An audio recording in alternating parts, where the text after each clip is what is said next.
Welcome into the Paul Farrington Show, our Week 9 reaction show. Paul joined by Jack Weinberger, Robert Ziggy Ziegler at the University of Virginia, and Zach Bloomquist, the best executive producer in the game. Zach got another compliment on his sweatshirt today, by the way. As he should. They just keep rolling in over and over again. We're standing in line at the deli, and the lady behind the counter is like, where'd you get that sweatshirt? That is really, is it comfortable? It looks really nice. And I just started laughing. And she thought I was laughing at the question. She goes, no, I know it's a weird question, but it's just a cool sweatshirt. And I said, no. Everyone tells him that. So, Coles, baby. Hey, I bet the Bumble matches are rolling in now. But that's every picture should be with that sweatshirt. I don't have Bumble, but yeah, I should put a picture. I don't have a picture of this sweatshirt on there. Ziggy's just soaking it all in. All I'm saying is there are rumors that Ziggy might be making a Hinge profile too. So there could be some real off-season content. Oh, right. Oh, let's go. What about you? What about you? Not yet. That leaves you. Not yet. But look, if Ziggy's, I'm going to wait till Ziggy's off Hinge because clearly there will not be much of a market for me when Ziggy's on. Hey, fair. Well, he's down in Virginia. It's yeah, we're not competing, Paul. He stretches multiple states. This guy extends. Pause. Yeah. Pause. Pause. Pause. Talking about football. Let's talk about football. Week nine, right? Yeah. It was an incredible end to the Ziggy Week 9 stretching. slate today. Yeah, we'll end it there with Ziggy. So it was stretched 9 states. It was a crazy end to Week 9, the 1 o'clock games at least, which we'll be reacting to today.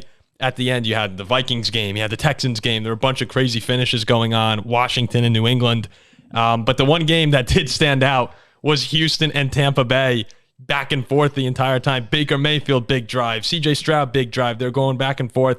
And CJ Stroud ends the day, 470 yards, 5 touchdowns, and he walks away with 6 seconds left, the game winner, to lead Houston to a 39-37 win. We're all just sitting back. I'm getting texts from people saying, CJ Stroud, wow, we were set to lead with Dolphins and Chiefs today, which we'll get to in a second. But the performance from Stroud is just, you don't see this from rookies ever.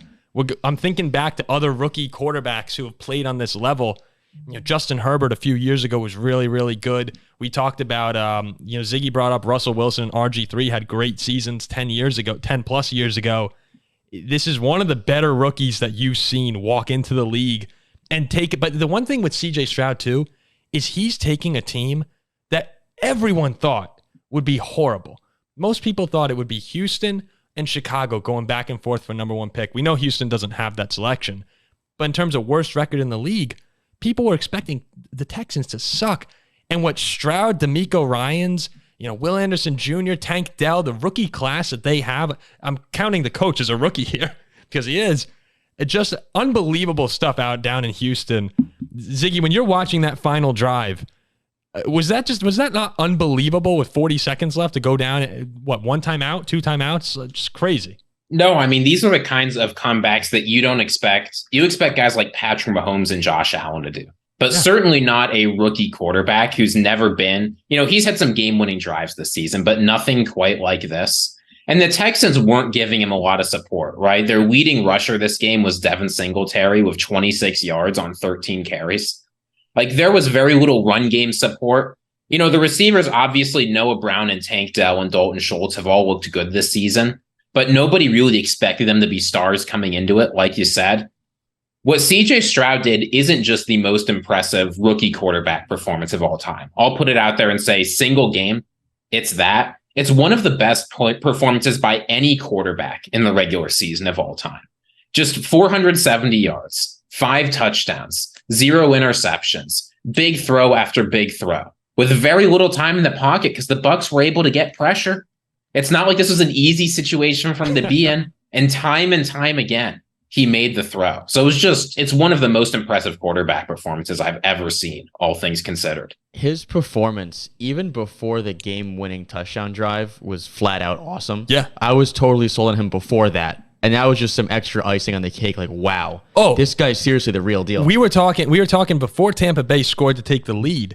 We were saying we can't wait to lead with CJ Stroud. And when Tampa scored, I looked at Zach and said, damn it, like we had our headline. It's just better when the team that you're talking about wins. And when he got the ball back, I'm looking right now in that last drive, 2nd and 10 from the 41-yard line with 16 seconds left, no timeouts. And he rips that pass to Tank Dell. No, that and then rips another one. The throw to Tank Dell before the touchdown was picture perfect. The best pass I've seen this season from any quarterback in the NFL. And it came from a rookie. It was just crazy to think that, like you said, after they took the lead and then lost it, that it could get even better. This is one of those games that Texans fans throughout the rest of the year will go back and watch highlights of. Every now and then you have those games for the team you root for. And this is one of them where it's just back and forth the whole way. And Stroud comes up with that final drive, like in Houston, is the best thing they've had there for football in years. He's still the draft at number 2. He might be, by the end of the season, he might be the best rookie quarterback in the past 10 or 15 years, which is something to say considering some of the rookie quarterbacks that we've seen. It's just it was incredibly impressive what's going on down in Houston. And they're sitting at 4-4. When he plays like that, obviously when he plays like that, he's one of the best quarterbacks in the league. But is CJ Stroud, I was saying to Zach, are you guys confident at this point that we're looking at a future superstar at this point? Yeah, it sure looks like it. Like he's getting close to where you're going to go into next year saying, yeah, this is one of the top 12 quarterbacks in the league. I mean, he seems to have all the aspects, all the facets, everything that you look for in your wannabe franchise quarterback who can turn into a superstar. I think he has some of the best ball placement in the NFL. Yeah. Yeah. And I was curious what he was going to do this week, right? Because coming off last week, losing to Bryce Young and the Panthers, that was surely like the worst game of his career so far. You always want to see how guys handle that, right? The media was talking Bryce Young starting to establish himself. CJ Stroud hasn't looked so good the past couple games. And then he comes to Tampa Bay he hosts Tampa Bay and does this. I mean, when a guy can handle adversity like that, when he steps into a situation where it's a defensive-minded head coach, where there's not a lot of established pieces around him, he's immediately a leader, right? He's nominated captain. He makes everyone around him look great. I mean, you'd be foolish to not bet on this guy. Oh, both him and Will Anderson were named captains. And there are guys that you can tell pretty quickly when people have it in the NFL. Some people are late bloomers, but once you can tell, you notice it. And CJ Stroud, time and time again this year, has looked like one of those guys. Will Anderson has had plays where he's looked like he could be one of those guys. So they nailed the draft class, and it's an exciting time down in Houston, to say the least. Go get this guy a number 1 receiver. Go get him some more weapons. Tank Dell. Tank Dell's awesome. Tank Dell is awesome. Tank Dell's really good. But go get him some more weapons this offseason, and you could be flirting with something really special in Houston. I mean, to credit him as well, Tampa Bay is not a team who can really score. And they scored in the high 30s themselves. Yeah. Like, I would have bet $1 million that if Tampa scored 37 points, they'd probably win the game in Houston. They blow them out, yeah. And you have a rookie quarterback who's able to do what he did and win the game. Listen to these numbers from the Texans receivers. Noah Brown, 6 receptions, 153 yards, touchdown. Dalton Schultz, 10 receptions, 130 yards, touchdown. Tank Dell, 6 receptions, 114 yards, 2 touchdowns. I mean, you don't open up box scores and see numbers like that. You don't see 3 guys with 100 yards and touchdowns. Yeah, and let's not forget, right? These weren't like yards after the catch, right? On passes 10 or more yards downfield, right? 10 or more yards in the air. Stroud was 15 for 22, 340 yards, 4 touchdowns, no interceptions, 2 in the back drops. right of the end zone was Tank Dell. That was the first Tank Dell touchdown, right? Yeah. Like the 35, 40-yard pass. That was a picture perfect. Exciting times for Houston. And just to be fair to Tampa Bay, Baker Mayfield had a very gutsy performance as well. Yeah, he did. I mean, you can't just disregard. Tampa Bay played a really good football game. And if you're a Bucs fan, you have to walk away with a really sour taste in your mouth, letting this one slip away. But the Falcons lost. The Saints haven't looked good. Yeah. They had to be thinking division. Now instead it's the Texans who are thinking division. I was going to make a joke with about when Tank Dell scored with like 8 seconds left, and I saw your text in our chat. All right, we're opening up with Stroud. I was going to say, not so fast. We're opening up with Baker. Yeah, he looked really good. And after he wins the game with 8 seconds left. The Buccaneers also against the Bills, they weren't great. But over the past 2 weeks, they've lost these games where you wish you could have taken one of them at least. And you're right, though, Ziggy. The division is very much still in play for Tampa Bay because that division stinks. New Orleans is starting to come on a bit, but I wouldn't give up. Even at 3-5, the Buccaneers are very much still alive. Yep. And Houston, their eyes are on the playoffs now. Well, one more thing about Stroud is I remember at least my main criticism when he was playing in the preseason and I guess early on, he seemed a little bit uncomfortable. The decisions were a little bit off, which was totally understandable. But now as we go forward, especially today, he's comfortable. He stands in the pocket strong. He knows what to do with the ball. He's all around awesome. He knows what he's doing. We said since the preseason, he was the one rookie quarterback that we watched make steps every single week of the preseason. And we continued to say that during week 1, week 2, week 3, week 4. And now here we are week 9 with his masterpiece of the season. And you just keep seeing him elevate his game, which normally rookies are fluctuating. Right now, he's early in the year, he was at an MVP level. And that was it today. I was seeing tweets today. This guy's already a top 10 quarterback in the NFL. Crazy. Well, with Kirk down, yeah. I mean, now he has a shot. Yeah, I mean, that's what I'm saying. Obviously, right? Yeah. If he's probably like 11 if Kirk was still playing. I mean, I wouldn't have thought this at the start of the season, certainly, but I think the Texans going to Cincinnati might be the game of the week next week. That is how excited I am to see how he does. Can you imagine if he went in and beat Burrow? He might. It no longer sounds crazy. I wouldn't sign up for that yet, but if he does. Yeah, I was just talking today how the next week the Bengals will be my survivor pool pick. Against Houston? Against Houston. But I don't know about that anymore. Let's go on to the Dolphins and the Chiefs. Sorry, Zach, we have to talk about this football game. We mentioned last week that the Chiefs' defense might be the best we've ever seen for a Patrick Mahomes-led team. And coming into this game, they were the second leading scoring defense in the NFL, and they carried that over against a really explosive Miami offense in the first half, held the Dolphins to 110 net yards, 0 for 5 on third down. They sacked Tua, that magic number, 3 times. We said if they get to him, they're going to win this football game. The Dolphins are now 0-3 when Tua is sacked 3 or more times. They held him to a season-low 193 passing yards. Tyreek Hill, only 62 yards on 8 catches. Even when the offense sputtered for Kansas City, the defense stepped up and made plays when they had to. So we can go back and look at this and say, yeah, Mahomes and Kelce kind of struggled from time to time, but this Chiefs defense, they showed what the Chiefs do is they show you who's boss over and over again. You guys are they look a little weak. Oh, come on. I hopped on the bandwagon for my guy. I lone wolfed the Kansas City Chiefs off a loss. I knew there was no world they're losing this game. They sent a message today, though, because they looked real vulnerable against the Broncos. And the Dolphins are one of those teams who are trying desperately to get a big win.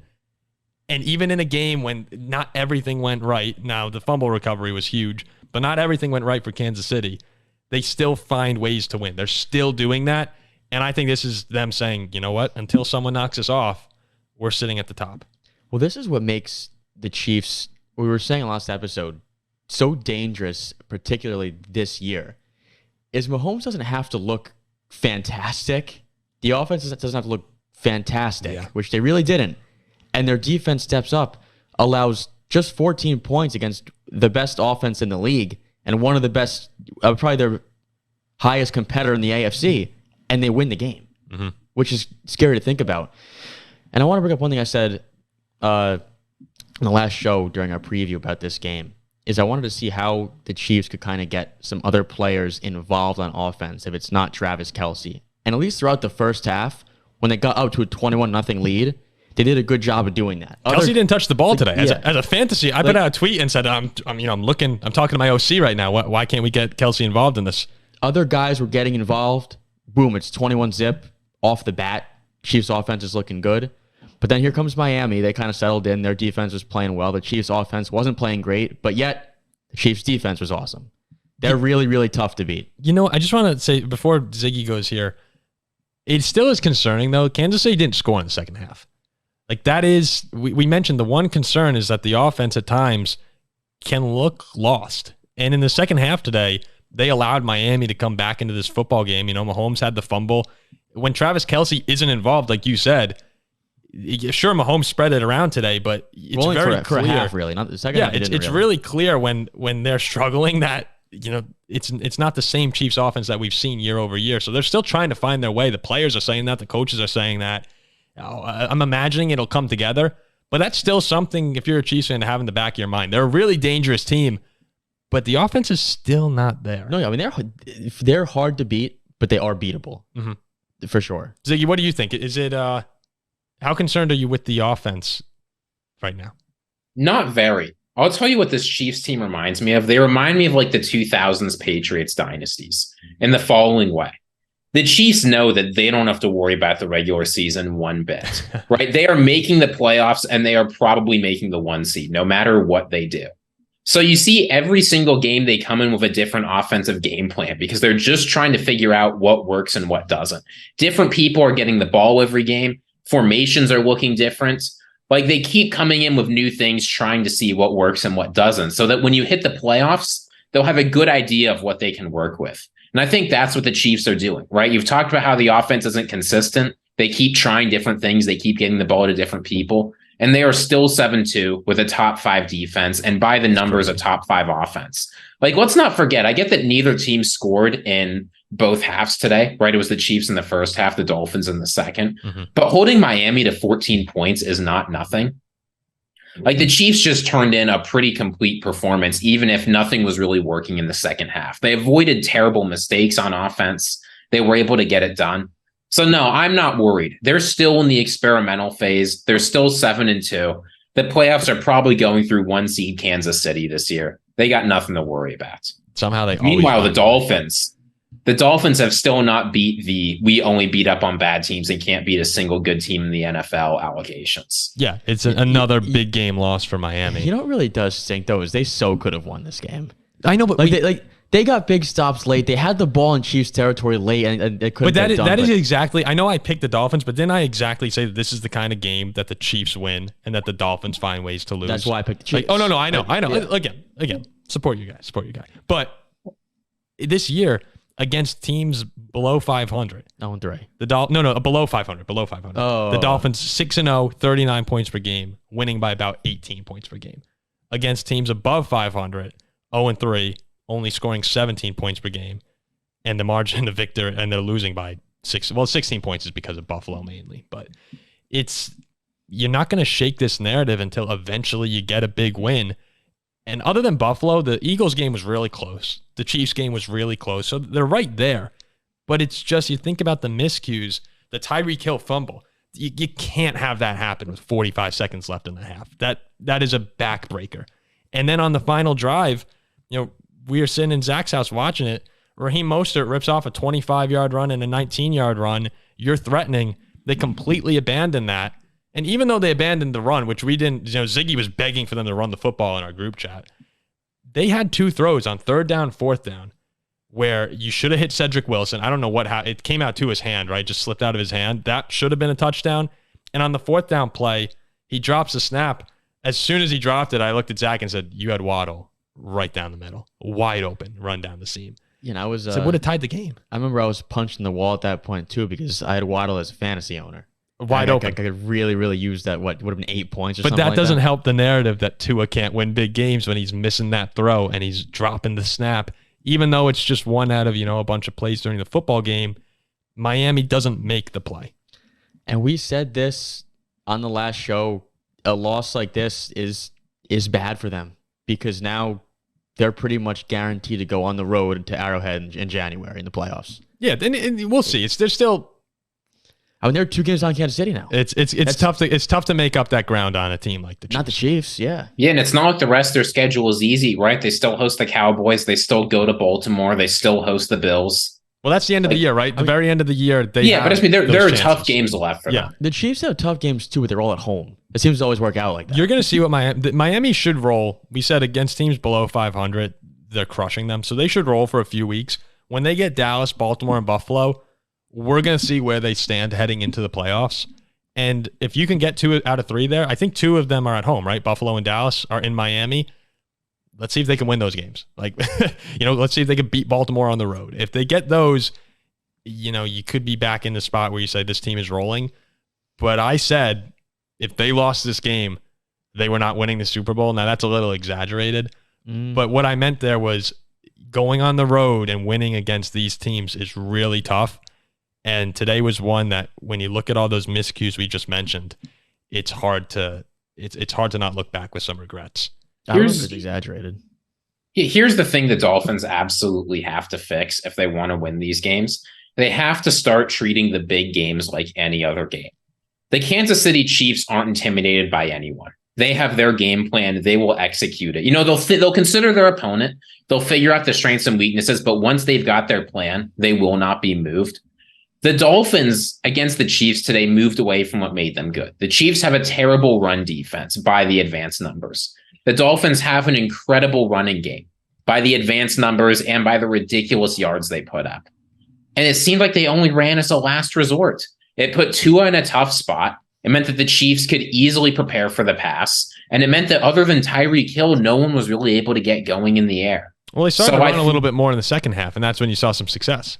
Yeah, and then the second they scored 2 touchdowns, they moved away from it. It's like they thought the Chiefs are an offensive juggernaut. It was the second they got 45 yards on the game-tying drive that they decided to move off, and it was like you had plenty of time. You still had 2 timeouts, right? It's like they think because the Chiefs can throw the ball really well, they have to throw it too. Zach, so what I want to see... Sorry, go ahead.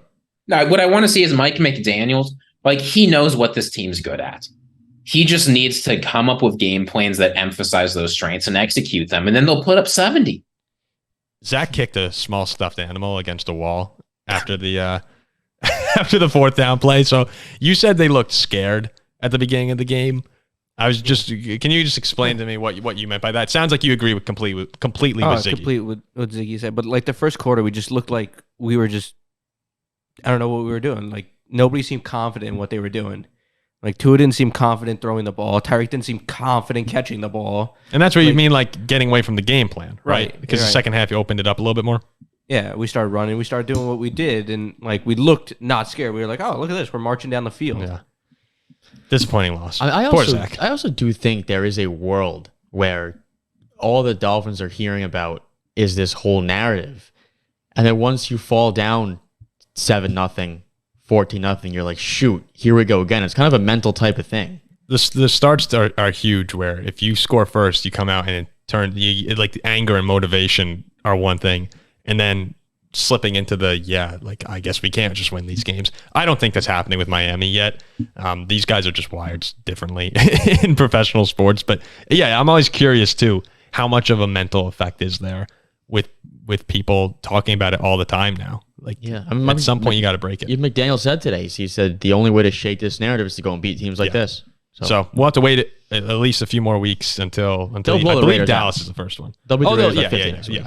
That's a great bet next week. Yeah. Maybe the cap. Whatever the spread is. That's the NFL cap. Let's go on to the Vikings and the Falcons. Look at this shirt right here. This was my impulse purchase. The Kirko chains. Can you see that, Ziggy? Are you a blue? Oh yeah, I can see it. Are you a blue? It's beautiful. We might be a quarterback factory. You might be. That might be it. And it is funny because even though today was an unbelievable win, 31-28, Josh Dobbs game-winning drive, some spectacular runs from Dobbs too. The Vikings, it was very typical Vikings at the start, where Jaren Hall on his second drive just looks great. A couple really nice balls, a deep one to Alexander Madison. He's making plays all over the place, and then running for the end zone just gets absolutely blown up and concussed. And I'm sitting back going, are you kidding me? Like, Kirk was cooking this year. Achilles. Hall, he should be back, Hall, but still, he has a history of concussions. KJ Osborne leads the game. Cam Akers, it looks like. KJ Osborne also looked like he had a really, really serious injury, and thank God, stood back up. But what? No. I'm thinking of something funny, but you just carry on. I was going to say the Osborne injury looked real. Everyone was on the ground, like praying for it. That was almost really bad. Cam Akers tears his Achilles. Still some really tough injury luck for the Vikings. But this was one of the gutsiest performances from any team all season long. They came out in the Kirk Cousins shirts. They came to Atlanta with a purpose to win for Kirk Cousins.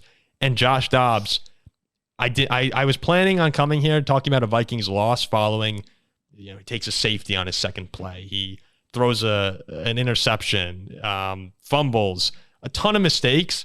But time and time again, he also made big plays when he had to. And for a guy who just joined the team 2 days ago, when you're extending plays with your legs, diving for first downs the way he was, shedding sacks, that's how you win over a locker room.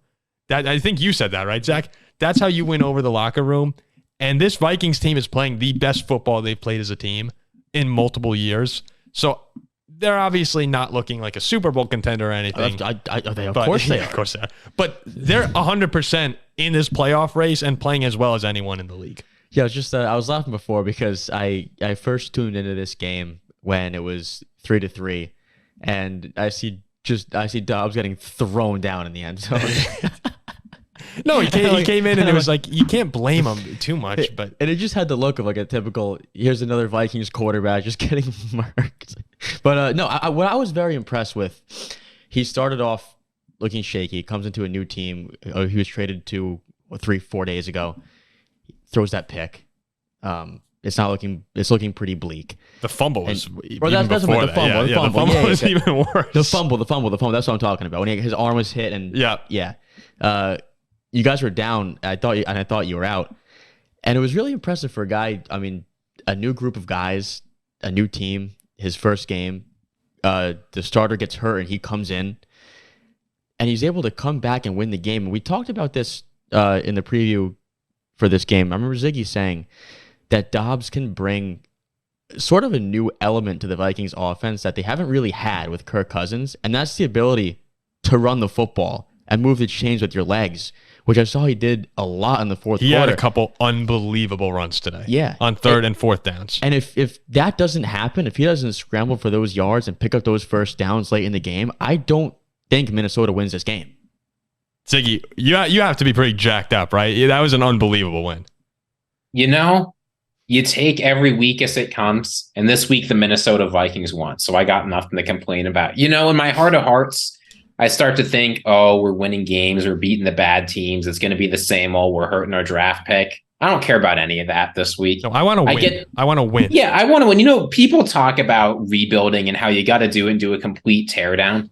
I don't know when the complete teardown is going to end for a team like the Chicago Bears, but it's not next year, right? So you never get a guarantee. I'm going to take the wins when we can get them. We're getting the wins. The team's probably going to make the playoffs because someone needs that NFC 7 seed. Someone needs that NFC 6 seed. It might as well be us. And folks aren't talking. We're only a couple games behind the Lions. I'm trying to talk myself into this. I can't really talk myself into it, but it was a good game. I'm on board because I was leaving some comments that, I just said it before, that this isn't a Super Bowl team. Vikings fans, how often do you get to the playoffs? We don't get to the playoffs that often. Someone left a comment in response and said, you never know when you're going to have that season. You just never know. Nick Foles came in and guided Philly on an unbelievable run. He was horrible leading up to the Vikings and Patriots games. You just never know when a team's going to catch fire. So, yeah, if we're able to win these games, I know it's just the Falcons, who we would have murdered if Kirk Cousins was playing, by the way. We would have handled them easily. I'm all in. Kevin O'Connell is doing a great job with this team. If the Vikings make the playoffs, I know he probably won't be brought up, but he should be in the conversation for Coach of the Year if they get to the playoffs. No, he will be. He will be. If Dobbs plays this well, shit show in Minnesota. I mean, look at your schedule too. The Raiders with the Bears, the Saints. All I see is wins. Games that you'll probably be favored in for the next 4. Yeah, it's unbelievable. This 8-4. It's a Dobbs train, baby. I've always been a Dobbs fan. Start off 1-4 too. I mean, I wanted Pittsburgh to keep Josh Dobbs instead of Mason Rudolph. I like Josh Dobbs. So right now, if we had to make a prediction, do the Vikings make the playoffs with Josh Dobbs, Jaron Hall, whoever they wind up going with? You say? I'd say yeah. I'd say probably the 7th seed. Yeah. Ziggy, you say yes? Yeah, I mean, who's taking that 7th seed away from them, right? Absolutely nobody. What is it going to be? The Commanders, the Falcons, the Bucs? We're a game behind Seattle right now. What's Seattle? Yeah, Seattle's 5-3. We're 5-4 today. Yeah, and let's move on to the Seahawks. Because I'd say the 7th seed and you lose to San Fran in the first round. Something well, like the Seahawks are going to have to play better than this if they want to hold us off. Yeah, and you know what? We had so many. Can I take a quick victory lap, Paul, please real take quick? Your victory lap because you all deserve week, I've been getting called some mean names. I'm not going to name a whole lot of them, but people are saying, Goggles just watches the box score. He's got no idea what the Seahawks are about. Goggles is great. They almost blew out the Bengals. Yeah, we lost, but we almost blew them out. We beat the Panthers by 10. This game's going to be different. We're going to do what the Lions couldn't. We're going to go into Baltimore and show the Ravens who's boss. Yeah, all right. Bye-bye, Seattle. Right? It was 37-3. You guys got carved up. It wasn't Lamar Jackson doing the dirty work. It was Keaton Mitchell, 138 yards, 15 yards a carry. It was Gus Edwards. It was Justice Hill, right? It was all Isaiah Likely. Right. I'm not saying those guys are bad players, but they're not the superstars. The Seattle run defense completely fell apart after people were saying, oh, the Browns didn't really run on us. We've got a strong run defense. We're going to show them what's up. No. Right. People were saying Geno was going to light it up. 157 yards, 0 touchdowns, and an interception. I like the Seahawks. I don't think they are a bad team. But you saw the difference between the Seahawks and a real contender this week in Baltimore. And let me tell you, if the Ravens are somehow able to beat out the Chiefs for that 1 seed, I wouldn't, given how they have played at home, I would not want to go to Baltimore this postseason. Oh, the Ravens. I mean, the more I watch the Ravens, I'm like, how on earth did we beat them? And I'm with you there. And when we go to Baltimore, it might be like 41-10. Yeah, you guys beat the Ravens by yeah, we beat them 17. In Pittsburgh, if that exact game of the exact players of the exact quality of play were in Baltimore, it would have been like 35-3. Well, you know what's funny is we did a segment where we each said who we thought was the most dangerous team in the AFC right now, and none of us picked Baltimore. I picked Cincinnati, you picked Kansas City, and you picked Miami, Ziggy. I think that all of us had Baltimore as the number 2 team. No, I didn't. Well, I did. I think Ziggy. I believe you did, Ziggy, right? Yeah. So if after a day like today, you look back at the AFC, the Chiefs, the Chiefs are winning. The Bengals are coming on right now. Depending on what we see tonight in that Buffalo Cincinnati game, the Ravens are convincing me right now that it's running through them with the defense playing the way that it is and Lamar Jackson at an MVP level. It's all leading up to that age-old Baltimore question of whether or not Lamar Jackson will show up for the playoff game. That is the path we are directly headed down. And this year, there's no reason to say he shouldn't be great. But time and time again, we've seen Lamar choke in the playoffs. I'm expecting big things for this. I think that an AFC Championship game is in their future. No, they'll be the 1 seed hosting. They'll get Cincinnati. They'll get a bye. Get Cincinnati. No, they'll get like Pittsburgh's like the 5, and they'll beat them. No, so. As a Steeler fan, you have to be really impressed with what you're seeing. Yeah, I think it's fantastic. I mean, the last 2 games they've played at home against 2 teams that were looking like potential contenders out of the NFC in Detroit and Seattle, they made them look like JV teams. I'm not even going to say varsity teams. I mean JV teams. And it was the Baltimore run game yet again. And I said last week, yes, I watched that game against Cleveland. They destroyed you on the ground. They had almost 200 yards rushing on the ground. That's a gashing to me. And I said, this is going to be the X factor. Baltimore's run game. How can Seattle stop it? And they couldn't. 300 yards rushing. Ziggy mentioned the names. There's 3 guys who carved you up. And to be kept out of the end zone as well, when you're playing so dominant on both sides like that, especially against a team in Seattle who on paper has an okay offense, should be able to score some points. To win 37-3 after beating Detroit, Detroit too. Yeah. By the same score? Basically. It's hard to see a team who looks better than Baltimore right now. Well, this is the thing, right? The Ravens defense and Baltimore in general is where good offenses go to die. Right? The Lions are incredibly hot. They go to Baltimore. They lose 38-6, put up 6 points. The Ravens go to Baltimore, put up 3. Like week in, week out, this Ravens defense is making some of the better offenses in the NFL look absolutely awful. I don't know what the ceiling's going to be for them, but if they keep this up, by the numbers, advanced and otherwise, they're one of the best defenses in the NFL. As you said, they've got the AFC North Gauntlet coming up over the next 2 weeks. They host the Browns and they host the Bengals. God, those games are so good. The AFC North games are so good. We're going to beat them again. But this is the thing, right? Like, if the defense is this good, you can just let the run game and Lamar Jackson and the Todd Monken offense just sort of do its thing. And you look like one of the best teams in the NFL easily. It's with the way Lamar's throwing the ball. And I've always been an advocate for Lamar Jackson being a great passer as well. So I'm not going to, you're a Steelers fan. Yeah. I'm not going to even start this discussion right now.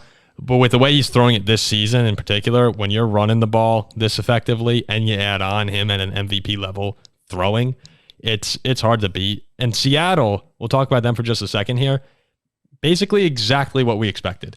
We said that they're a good team, but they're not an elite. They're not a top tier, maybe even second tier contender for the Super Bowl. In the NFC, maybe. But Geno in these big games against great defenses, we don't trust him at all. And that's what you saw today. Yeah, 13 for 28 for 157 yards and interception. Did he have a fumble too in there? I thought he had 2 turnovers for the 4th straight game. I know he had that pick. I'm pretty sure he had a fumble too. I think he's had 2 or more turnovers in 4 straight games now. And, you can't have that in these moments. We saw it last year multiple times. Against San Francisco last year, they had a couple opportunities. They don't show up. And it's been an impressive year for Seattle, especially the defense. They're such a young defense, and they're playing well. We shouted out a couple players last week. But right now, in big spots, I don't trust them at all. I see them as nothing more than probably a wild card team at this point. I mean, Geno now has what? I think it's about 7 or 8 turnovers in the last 3 or so 8 turnovers games. last 4 games. And a big key today was when you're getting murdered on the ground, drive after drive, your defense is going to get exhausted real fast, and that's what happened. And Seattle couldn't stay on the field. I mean, 28 rushing yards. They they couldn't do anything. Seattle's offense couldn't stay on the field. Their defense was exhausted. Baltimore had 29 first downs compared to Seattle's 6. It was just all around I'm looking domination. at the numbers right here. Yeah, 29-6 first downs. Total yards, 515 to 151. Yeah, total domination. And time of possession, 40 minutes to 20. I don't want to rip on Seattle too much because I do think they're a good team, but yeah, the fans who are in our comment section saying we know nothing about what we're talking about, this played out exactly as we said. I mean, exactly. I will say that now is the actual time for me to double down on the NFC West. Yeah. So now I get a nice plus number again. See, you should revert back to what you said during the trade deadline show and be like, no, I'm off Seattle. I'm off them. I take. I mean, look, here's the thing. I think that you can take away from this game. Obviously, the Seahawks are better than a team that lost to Baltimore by 34. Like, things got ugly fast and they stayed ugly. But in the NFL, there are teams that are real contenders and teams that aren't. And it's very easy. I think, frankly, as a Vikings fan, I'm probably doing this to myself too, but it's very easy to sort of talk yourself into thinking your team is a contender. When they put together some good games, they pull out some close wins against some decent opponents, you think, all right, when we play the big boys, we will be ready. And, I'm sure the Seahawks have spent the past week working really hard. Right? This is not a criticism of their work ethic, but no matter how hard they worked, when you were up against a team where at almost every position they are better than you, there's just very little you can do. And this was just another one of those games. So Seattle fans, right, they've got some things to look forward to. They've got plenty of winnable games left on the schedule. They'll probably play a winnable playoff game. But the gap between them and the contenders is big enough that I'm not expecting any real noise from them. Like, they're not beating the Eagles. They're not beating the 49ers if they can't keep it kind of close against the Ravens. Yeah, look, I mean, Ziggy's right. Some teams are contenders and some teams are not. And when you're not a contender, you typically can't beat the contenders. Like, the Lions aren't a contender. Seahawks aren't. Oh, you're ruling out Detroit too? But the Steelers, they are. Oh, yeah. They are. They beat these contenders. So there it is. Ziggy's right. Seattle's not, but you know who is? Do you guys ever look at Packer Twitter? No. Packer Twitter is hysterical during games because half of the fan base is saying how Jordan Love, give him time, like when he has time, when he has when he has guys not dropping the ball, not fumbling, the offense looks acceptable. And the other half of Packer Twitter is, this guy's got to go. Like, it's over. What are we doing? We're winning games that we can be moving up the draft board, but we're winning these games we shouldn't be. So it's a funny place for a Vikings fan perspective to be sitting back and watching the Packers fans kind of debating amongst themselves whether or not Jordan Love is any good at all, whether they want to be winning or not. And on a day where they walk away with, pretty convincing 20-3 win, second half, Jordan Love looked pretty good against the Rams. I think it's one where you have to have a positive takeaway, because this leading into this week, we said the pressure was on Jordan Love. Gutekunst came out and said he has to be better. And everyone's been talking about whether or not Green Bay is going to look for another quarterback during next year's NFL draft. They probably will be regardless, to some degree, paying attention to it. But today, Jordan Love goes 20 for 26, 228 yards and a touchdown, a 20-3 win, as I said. Second half, he only had one incompletion. First half, you saw Packers fans kind of worried again, making misreads and just poor throws. But then in the second half, he started to look a little bit more comfortable. An absolutely filthy touchdown pass to Luke Musgrave over the middle of the field towards the end of the game. A double fake, and then he still has these sick arm angles sometimes that he could throw with. I think the takeaway for me, though, is, you have to be happy with this performance because it was a step in the right direction. Jordan Love didn't light the world on fire today, but it's all about him looking like a capable starting quarterback by the end of the year.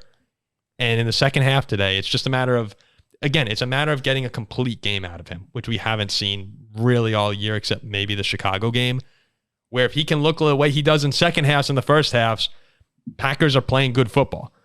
But they just haven't been able to do that. And this was a must-win for Jordan Love's sake. You're hosting a backup quarterback. Oh, this would have been a horrible loss. You had to win this game. And it looked sloppy at first, but they did. And what I took away from this is I've said that Jordan Love is very, very solid in that intermediate game. He's accurate, and he's got the arm strength when it comes to that sense. And he was good in that sense today. To end the half, I want to point out one thing in particular. And they got that field goal to end the half. I forget if they made it or not, but he got him in field goal range. They did not. 7-3 at half. Okay. But he threw a very good ball right over the middle, got up, spiked it, had a field goal attempt. That's where he thrives, in that short passing game. And he was good in that today. And it was just funny. I forget the receiver, but Love threw a good ball. It was caught. And then the dude just fell to the ground, and the ground forced a fumble, and the Rams recovered it. And that's when I was saying to myself, you know what? Maybe this first side of Packers Twitter might be right. Where he just has nothing around him. He just has nothing. It's such a bad team, and I'm just going so back and forth on Jordan Love. I don't really know yet, but a promising second half and a very important win for his sake. Well, I say I'm a Minnesota Vikings fan. I am happy to say Jordan Love is the Packers quarterback of the future. They should go all in on him and commit no matter what. I mean, look, here's the thing. Jordan Love has been up and down, right? And my claim isn't that they're going to immediately kick him to the curb next year. But I don't think that Jordan Love, he's done this a few times. He's put together decent games against bad defenses where he's pedestrian. I don't mean that in the bad way, right? He's put together a workmanlike performance. I like that word. He does a decent job. He takes care of business. His receivers do what they're expected to do, and he's able to put together a performance that's good enough to win the game. But in the NFL, that's not good enough. That's not what you're looking for in a quarterback. You can settle for that, but what you want is the quarterback who will do work to win you games you really shouldn't be winning. And there has been no game this season that I can think of where Jordan Love really got the Packers in a position where they won a game they shouldn't have won. Maybe you'll say the Saints game. Okay, perhaps. But beating the Rams 20-3, I mean, this Rams team is just, they weren't good this week. Was a disgusting Rams team that they were throwing out there today. Without Stafford. It was the Packers versus Brett Rypien and Royce Freeman. Right. I remember, Paul, when we were doing that Dynasty League startup in 2018 for fantasy, and people were thinking Royce Freeman was going to be like the next big running back for Denver. Yeah, and I was surprised he got beat out by Phillip Lindsay, who is now out of the league. So Royce Freeman's really not that guy, right? But all I mean to say is just look, Jordan Love hasn't shown us a lot. This game hasn't changed my mind about him much. The Packers are going to be doing their due diligence in the offseason. But hey, if what he is showing is that he is not Zach Wilson. When things work around him, he can do a good enough job to win the game. He can meet expectations. And in all seriousness, that's not nothing in the NFL. No, it's not. Not a lot, but it's not nothing. When they get production from their other guys, I'm looking at Christian Watson had one catch for 37 yards. Where has he been this season? That doesn't help. I mean, when you're supposed to be the best receiver on the team, clear cut, and a guy who is expected to have the season that he was supposed to have, that was a pretty high fantasy draft pick for me this year. It doesn't help a young quarterback when he's not really in existence. He's had his injury concerns, but listen to the yardage he's had this year. He's 25, 91, 27, 33, 37. There's really hasn't been a game where you look at Christian Watson, who had a handful last year, where you said, yeah, this guy can be a number one receiver. So you do have to be fair to Jordan Love that part of Packers Twitter, who's saying he doesn't really have much of a chance this year, does have an argument. So again, even winning any game in the NFL is good, and I think Packers fans have to come away with this happy with what they saw, whether or not you're rooting for Jordan Love anymore or not. Yeah, I mean, to play a bit of devil's advocate, and when I was talking about Jordan Love too, I said the same thing when I was trying to defend him on the Chill Pill segment a while back. I said that the situation he has is not great, and it's not easy. But then you look at a guy like we talked about before, like CJ Stroud, who really doesn't have a great situation either, and he is flat out awesome. And that's the other side of the coin. It's where CJ Stroud is making Tank Dell and Nico Collins and that Texans offensive line at times. He's making the offense look really good. Yeah. Like I was ready to say like, oh, Stroud has Tank Dell, but like, wait a minute. No, like Tank Dell's okay. CJ Stroud and Jordan Love, what does that look like? Yeah, I still think that it might be the case where Stroud still looks great on Green Bay and Love still looks iffy on Houston. The Texans are probably, what are they now, 4-4? Yeah. The Texans are what, 2-6 this year? Jordan Love's their quarterback. That's just fact of the matter right now. Or at least, I guess you can't say fact, but that's what I'd imagine. So, again, Jordan Love hasn't looked like CJ Stroud this year. CJ Stroud's had one of the best rookie seasons we mentioned at the top of the show in a long time. But you got to give him time. Got to keep giving him the season. And this was better than last week. So there you go, Packers fans. All right, that'll wrap up our week 9, the 1 o'clock show, at least the 1 o'clock games, reaction show. And hopefully we'll have some more content coming out. There are a couple really big games this afternoon and tonight. Bills, Bengals, another huge one. So hopefully we'll get some content out on that. And we'll talk to you soon. Please like, comment, subscribe. Let us know what your biggest takeaways from your team's game was this afternoon. And again, sorry, Zach. Dolphins will rebound, though. I promise. Fins up. Fins up. See ya.